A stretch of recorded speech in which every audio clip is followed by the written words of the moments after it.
مەقسوود و ئەشرەفیە دوو گەڕێکی یاسایی حەلەب نین، بەڵکو شارێکن لە ناو شاردا. لێرە حکومەت ئابووری و سیستمی پاراستنی جیاوازە هاتوچۆکردن بۆ ناو ئەم دوو گەڕەکە وەک گەشتکردنە لە نێو دوو دەوڵەتدا.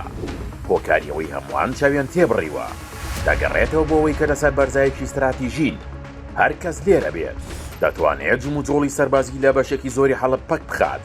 حکوومەتی ئەسەد 3 جار و داعش چەندین جار هەوڵیاندا کۆنتڕۆڵی بکەن، بەڵام شکستیان هێنا.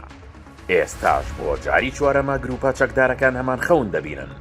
لە ئێستا و لە ڕابردوو ئەم گەڕەکانە ناوەندی پیشەسازی دەستی و چنین بوون. ئەو جلوبەرگەی لێرە بەرهەم دەهێنرێت دەگاتە هەموو سووریا وڵاتانی دراوسێش، بەڵام گەمارۆ و باجا قورسەکانی بازگەی گروپەکان بوونەتە خنکێنەری ئەم بوژانەوەیە. زۆرینەی دانیشتوانەکەی کوردن لە ساڵانی 60ەکانەوە لێرە جێگیر بوون. کۆڵانە تەسکونە ئەندازیاریەکانی وای کردووە جگە لە کورد هیچ هێزێکی تر نەتوانێت تێیدا بمێنێتەوە. دوای داگیرکردنی عەفرین لە 2018دا هەزاران خێزانی تر لێرە پەنادران و بە هۆی و قەیرانی نیشتەجێبوون زیادی کرد. ژیان لەم دوو گەڕەکە ژیانە لە ژێرگەمارۆدا. تەنیا دوو ڕێگە هەیە، دەروازەی جەزیرە و ڕێگای کاستیلۆ.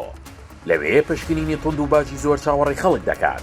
سوتەمەنی و ئارد و دەرمان زۆر جار وەک چەک دژی ئەم خەڵکە بەکاردێت، بەڵام هێشتا قەڵەکە چۆڵ نەکراوە.